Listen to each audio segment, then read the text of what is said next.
শুভ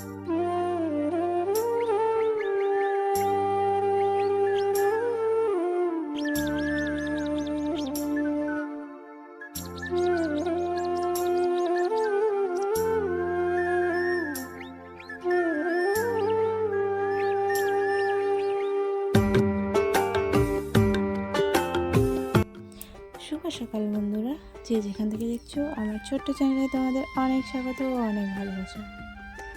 তো ঘুম থেকে উঠে আমি সব কাজকর্ম হয়ে যাওয়ার পরে সেগুলো তোমাদের সাথে আর শেয়ার করা হয়নি গো। তো তোমরা কেউ কিছু মনে করো না, প্রত্যেকদিন একঘেয়ে ভিডিও দেখতে তোমাদেরও ভালো লাগে না। তো তার জন্য ভাবছি যে একটু ভিডিওটা অন্যরকম আর কি করতে চাইছি। তো চলো আজকের ব্লগটা আমি শুরু করি। তো দেখো, এই যে কালকে আর কি বাজার করে নিয়ে এসেছিলো। তো আমাদের এখানে সোমবার আর হচ্ছে বৃহস্পতিবার হাট আর কি। তো হাটের বাজার করে নিয়ে এসছে, শুধু এইগুলোই যে যা যা দেখছো তো এইগুলোই নিয়ে এসছে। তো তোমাদের সাথে আমি শেয়ার করলাম। আর যারা আমার ভিডিওটা মানে নতুন বন্ধু দেখছো, তো তোমাদেরকে আমার চ্যানেলে অনেক ভালোবাসা জানাই। তো এরকম ভিডিও যদি দেখতে চাও তাহলে আমার চ্যানেলটাকে সাবস্ক্রাইব করে আমার পাশে থাকতে পারো। তো চলো, এই যে দেখো আমি পটল আর কি ছানা করব। তো তার জন্য আমরা তো গ্রামের মানুষ, তো গ্রামের পরিবেশেই আমরা কিভাবে খাই, কীভাবে জীবনযাপন করি, তো আমি তো এগুলোই শেয়ার করব। আর তোমাদের যদি ভালো লাগে তাহলে অবশ্যই একটা লাইক করে আর কমেন্টে জানিও যে ভিডিওটা কেমন হয়েছে। আমি কিন্তু বারবার করে বলি যে বন্ধুরা একটু জানাও, আমাকে জানাও কেমন হয়েছে ভিডিওটা। তো কেউ তো জানাচ্ছই না, আর আমি বুঝতেও পারছি না যে কোথায় কি ভুল হচ্ছে আর কোথায় বেশি ভালো লাগছে। একটু প্লিজ তোমরা একটু জানিও যে কেমন হয়েছে ভিডিওটা। তো চলো, পটলগুলো কেটে নেওয়া হয়ে গেছে। হয়ে যাওয়ার পরে তোমার এই যে কড়াইয়ের মানে নিচেরটা আর কি তলায় আর কি আমি ছাই আর কি মেখে দেবো। তো কেউ মাটি লাগায়, তো মাটিটা না ওঠাতে খুব কষ্ট হয়, বলতে তোমার যতক্ষণ না জলে ভিজবে ততক্ষণ উঠবে না আর কি। তো গ্রামের মানুষ প্রায় এরকমই করে যাতে কড়াইটা আর কি সুন্দর থাকে।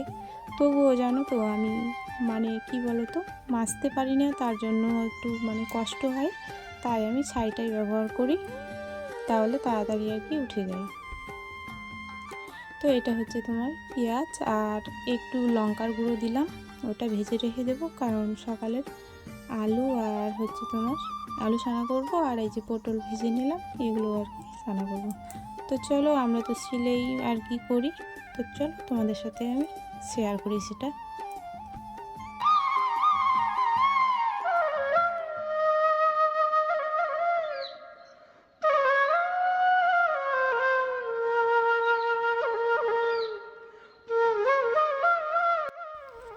তো আমার পটল ছানা করা আর কি হয়ে গেল। তো চলো, সিলটা আর কি নোংরা হয়ে গেল, তো চলো এটাও আমি ধুয়ে নিই, নাহলে ভালো লাগবে না। তো ভালো দেখানোর জন্য আর কি করতেই হবে। তো গ্রামে সেরকমভাবে না পরিষ্কার পরিচ্ছন্নভাবে আর কি থাকতে পারি না গো। আমার অনেক কাজ জানো।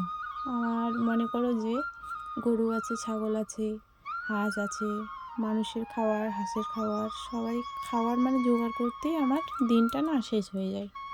তো আমি সারাদিনেও কখনো মানে ঘুমাতেও পারি না, শুধু রাতেই ঘুমাই।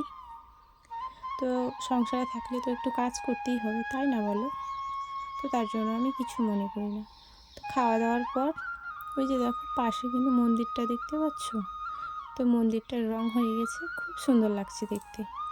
আর এইদিকে তোমার ওই যে বাঁশের ডালগুলো আর কি কঞ্চিগুলো আমি কেটে কেটে ছাগলকে খেতে দেব। তো চলো আজকের আমি এটাই শেয়ার করব যে ছাগল আমি কিভাবে আর কি নিয়ে জীবনযাপন করি, হাঁস, এগুলোই আমি তোমাদের সাথে শেয়ার করব। তোমরা হয়তো ভাবো যে গ্রামে থাকে খুব তাড়াতাড়ি হয়তো কাজকর্ম হয়ে যায়। না বন্ধুরা, খুব কষ্টের জীবন গ্রামে, জানো। খাবারটা হয়তো ভালোভাবে পাই, কিন্তু আমাদের সুখ নেই জীবনে। তো চলো, এই যে ছাগলগুলোকে খাওয়া দিয়ে দিলাম, তারপরে এখন আমি যাব বাড়িতে।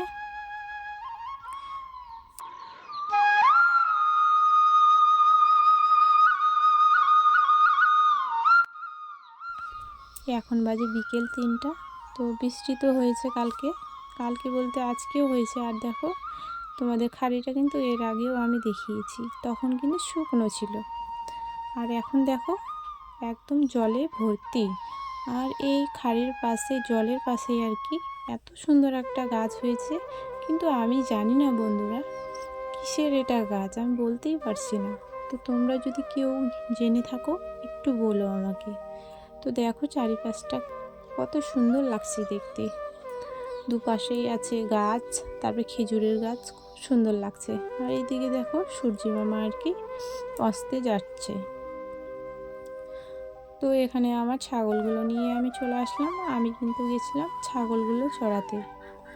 তো জমিগুলোতেও জল আর কি ডুবে গেছে, তো সাইডে সাইডে যেগুলো আর কি ঘাস আছে, তো সেগুলো আর কি খাচ্ছিল ছাগলগুলো। তো ছাগলগুলোকে এনে আমি হাঁসগুলো পুকুর থেকে তুললাম ডেকে, তারপরে এখন একটু খাবার দিয়ে দিলাম, বলতে ধান দিয়েছি। ওদেরকে খাইয়ে দাইয়ে আর কি আমি ওদের ঘরে আর কি ঢুকিয়ে দেব।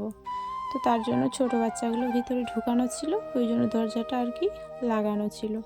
তো চলো ওদেরকে আমি ঢুকিয়ে দিই, তারপরে আবার ছাগলগুলো ঢুকানোর বাকি আছে।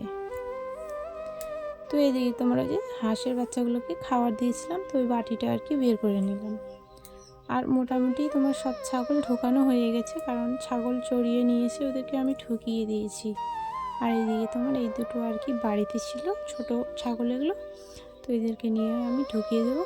তো চলো বন্ধুরা, আজকের ভিডিওটা কেমন লেগেছে তোমাদের অবশ্যই কমেন্ট করে জানিও।